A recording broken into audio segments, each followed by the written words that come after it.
Let me start the record. Okay. Which of the following is the simplified form of that expression? Of 12? Uh-huh. So, oh wow. Okay, so it's going to be 5x plus y? Or f? Or g, sorry. Yeah. Yeah. Okay, which one of those is not a linear, meaning a straight line? All of them are except one. E, I think. Okay. Yep, absolutely. It has x squared. That's all you need. That's all you need. Okay. A is 40 degrees. What's the value of B?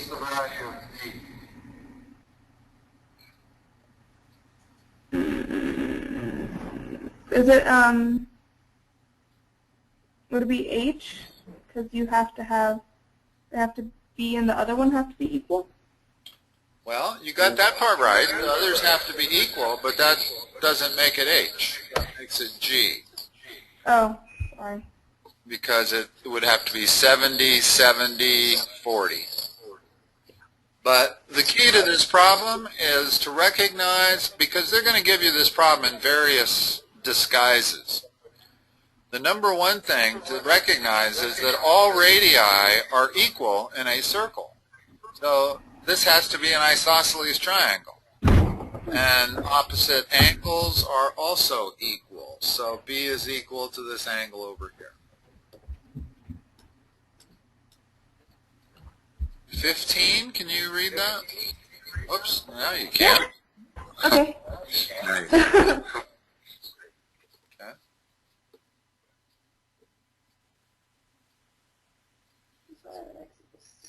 Okay. So you have to have D, because they both have to be negative. Correct. Okay. About 16.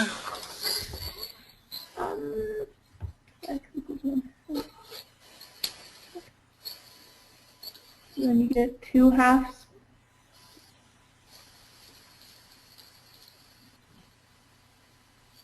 Is it 0?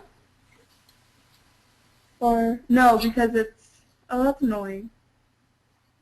Okay. Okay, so do it step by step. So you substitute in 1/2 for all the x's, or 0.5 or whatever. And make sure that your big fractional line is bigger than this fractional line.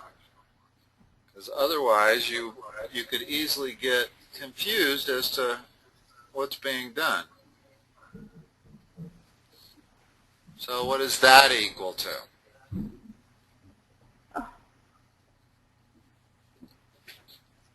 Oh, it has its exponents, right? It has No?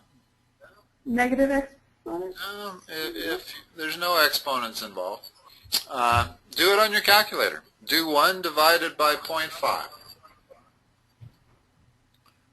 Right.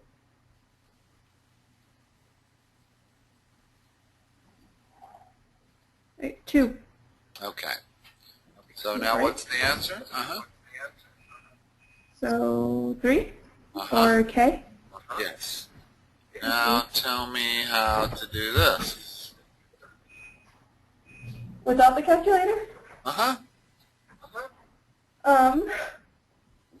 Well, 2 over 3 is 0.66. No, let's not do it that way.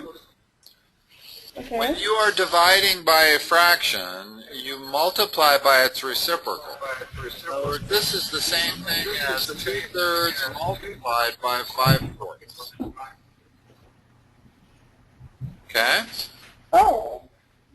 You knew Okay, that. so then you get... You knew that. Now, yeah, I don't care what that is, as long as you know that when you're dividing by a fraction, you flip it and multiply. So when I have 1 divided by 1/2, it's the same as 1 multiplied by 2 over 1, which is 2. Okay? All right. Okay. All right. 17 we are looking for here.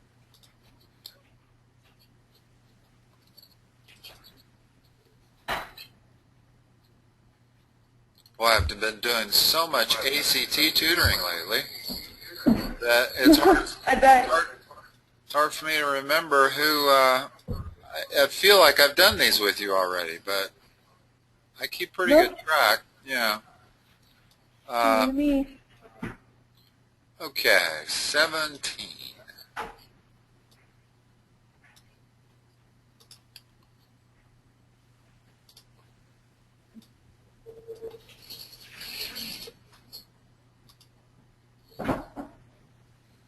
I guess that'll all come to a screeching halt on April whenever, 24th. Yeah, probably. Except for me, because I don't have to take it till next year. Oh, you're not taking the one? No, because I'm a sophomore. Oh, that's right. I keep forgetting that, yeah. No, I want to take the early one, though. Well, you're going to do real well on it. Yeah. If you're only a sophomore, you got lots of chances, and you're already good at it. So. That's the goal. Alright, so I have no idea what the problem's saying. So I'm going to draw it. Try to.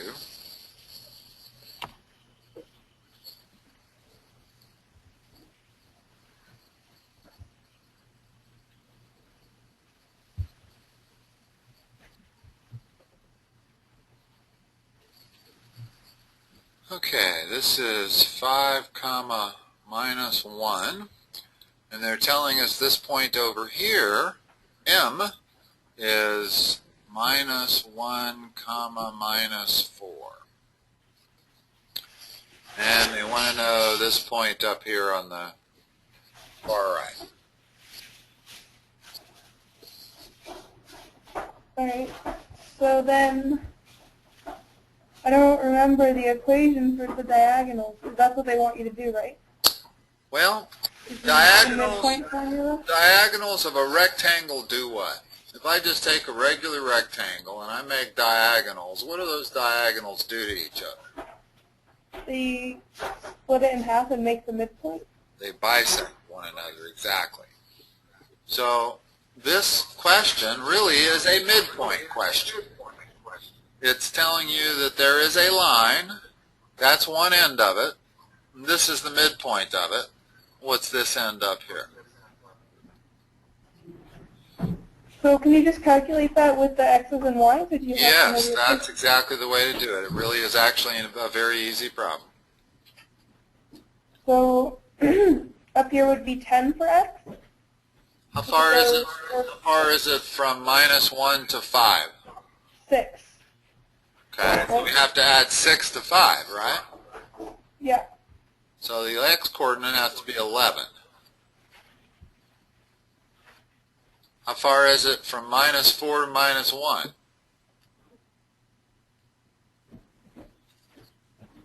So from minus 4 to minus 1 is 3. Okay. And then you have to put another 3, so it'd be 6?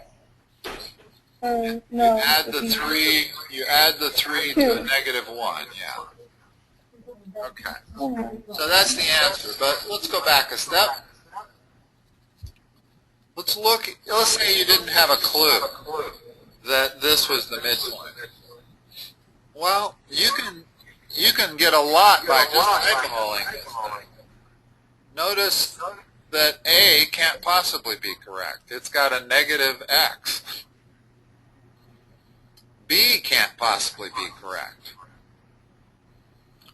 D can't possibly be correct because it has a negative y, and we can see that it has to be positive x and positive y. So the only two possibilities are C and E.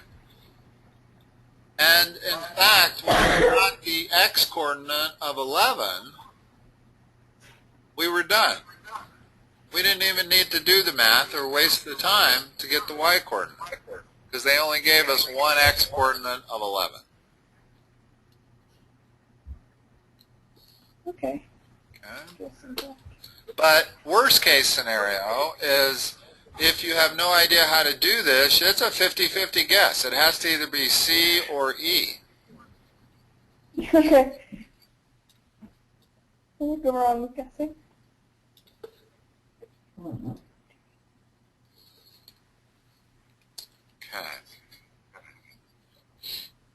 I'll let you read that.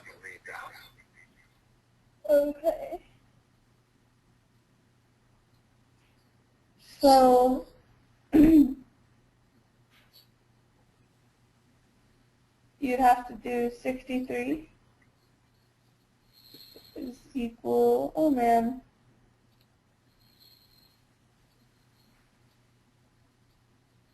Okay.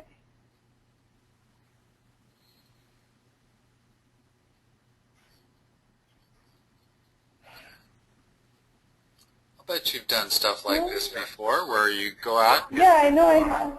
to pledge a certain amount per mile. So how do you figure out how much you're going to collect? Okay, so how much do you get for the first 25 miles that you run? you 9 get cents 9 cents. per mile. Per mile. So how much do you make for the first 25 miles? Oh, okay, wait. So you make 0.9 because it's in dollars. So 0.9 times 25. yeah, and then you just have to subtract 25 from 63. Okay. And then do 7 cents. Plus 7 cents times 30. Okay? So that's your answer. As is typical, I mean, you don't need to use a calculator. I know you know how to do that. But as is typical with a lot of questions on the ACT, I can get this faster than you can with your calculator. Why? Because I know if I have 9 quarters, I got 2.25 in my pocket. And this is a little bit less than 9 cents, but this is a little bit more than 25. So this number here has to be in the same ballpark. It has to be 2 and change. And if you look on those answers, they don't put anything close to the correct answer, 491. There's no way it can be 225, and there's no way it can be 666. So you can almost get this without doing the math. Also notice that 30 days had nothing to do with anything, and yet it's in there twice. It's up here and it's again down there.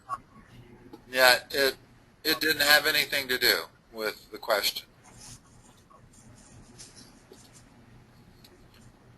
All right, we have the absolute value of x is greater than the absolute value of y. You've had absolute value, right? Yeah. Okay. So which of those must be true? Absolute value.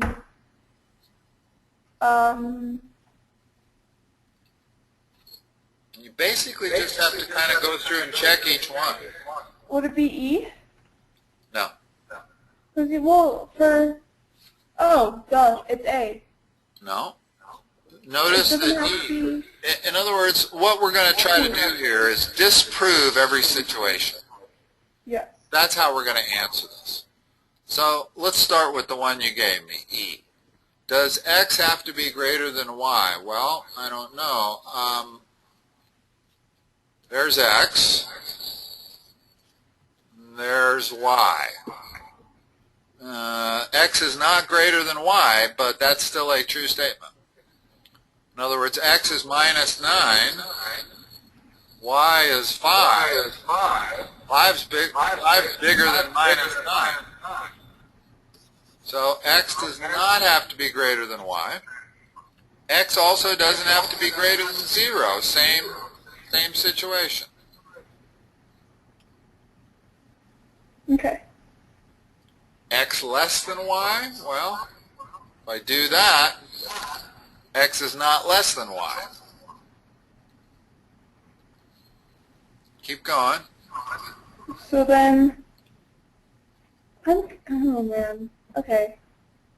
But then if you put it in... What's the next one to test? Well, I'm just confused as to why it's not Okay. A. Why it's not A? Okay, Yeah. here's what I'm going to do. I'm going to let x equal minus 9, and Yeah. I'm going to let y equal 5. Which one is bigger? Oh, 5. okay, But I'm then when sorry. I'm sorry, we're doing A. That's okay. This is still works for A. Okay. I'm struggling. Is x greater than 0? No, because, oh, sorry, I took the absolute value. Okay. In other words, this statement is still true even though x is negative. Yeah. Okay. That's why not A. So now let's look at C.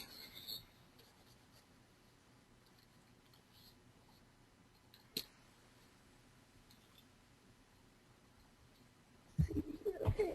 So for C, if you had like 3 or 5, yeah. Is that true? No. Is that true? Or rather, No. rather that. No. So can x be even equal to y? Never. No. Okay. Not if it's 3, no. So what's the answer? So the answer has to be D? Yeah. They can't be equal. Okay. In other words, that doesn't describe the whole relationship, but that's the only true statement of those 5 statements, is that x cannot be equal to y. As soon as you discover C, it kind of tells you what the answer is. In other words, if I wasn't starting with A and B, if I started with C, I would immediately know that D was the answer. Okay. Okay, what makes something undefined? If I said, what makes that undefined? What value of x? If x was to be 0. Okay. If I say, what value of x makes this undefined?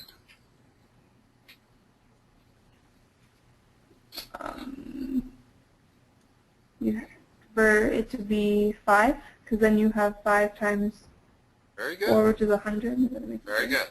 good. In other words, what you really do is you set that equal to 0 and solve for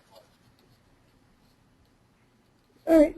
And then when you solve for it, you get x equal plus or minus 5. And they said what non-negative value of x makes that true, so it's the plus 5.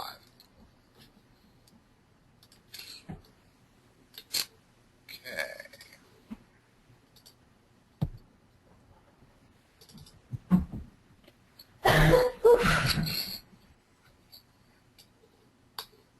Whoops. I filled up the whole screen. What's the slope-intercept form of that linear equation? Oh man. Okay, that was never good. What form is that in? Is it even in a form, or is it just? It's the one you know the most.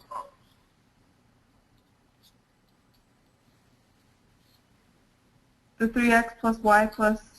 No, no, the form of the slope-intercept form. Yeah, but does it? Never mind. It's a dumb question. mx plus b.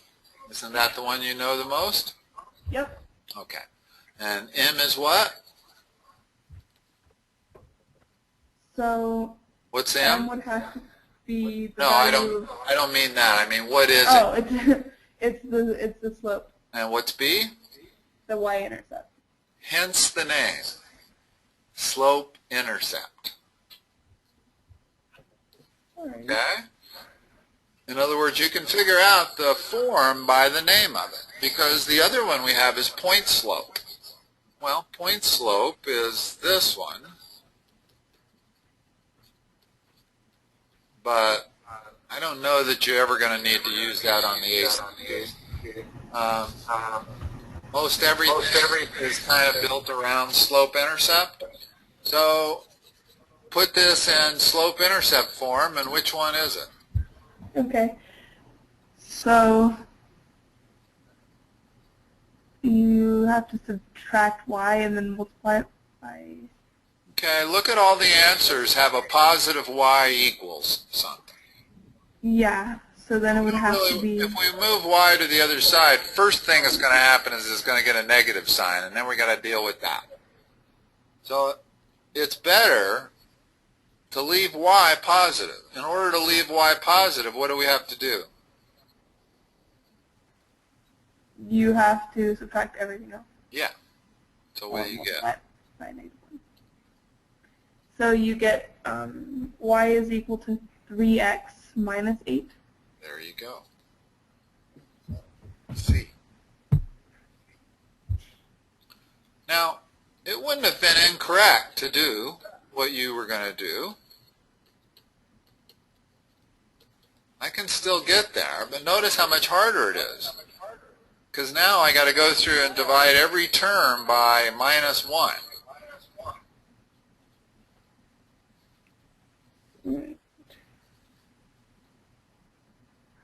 Okay, 22. These are two squares. The corner of this square is right at the center of the other square.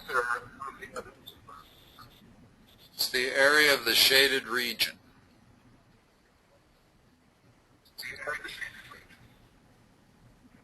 Oh man. Okay. So it would be 3 times 6 for 18. And then plus 9. Am I doing that right? Because if they go over each other, then you know that it's half of the... Yeah, you did it right. I'm not sure that I wouldn't prefer, instead of breaking that up into a rectangle and a square, I would just say that it's 3/4 of the area of that full square, right? In other words, if I remove that square, the area of this square is 36. And I'm only looking at 3/4 of it. That's exactly 1/4 of it, which you knew. In other words, the way you came up with the answer was to assume that that was exactly 1/4 of that square, which it has to be if they're identical. Okay. Unless it's tilted. They don't tell you that that's parallel to that. Would that matter? Yeah. It would matter. I don't know. That's a I mistake. guess. How would you solve it? Well, that's a good question. It might be a much tougher problem. Let's just, maybe it doesn't matter. I never thought about this before. Let's see, if I were to draw this square like this, do we still have 3/4? Boy, I don't know. That's a hard geometry problem there. I suppose that if you tilted it all the way and drew it like this, that is 3/4 still. I think, yeah. Is it? I Does it matter the angle you No, tilted it is, because these are both 45-degree angles.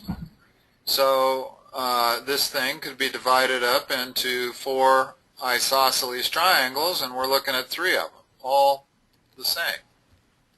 So if you tilt it at a 45-degree angle, it's still 3/4. I got a feeling it might be 3/4 regardless of how it's tilted. And hence, they are not forced to tell you that this is parallel to this. Maybe that isn't a requirement. But we digress. Okay. 23, yeah. 3, 4, 5.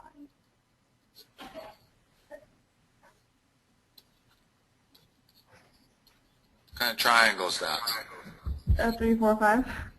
Right triangle. It's necessarily a right triangle. Yeah, not only does that right triangle have 3, 4, 5, but if you find a 3, 4, 5 triangle, it has to be a right triangle. You can't draw one without it being a right triangle. Okay.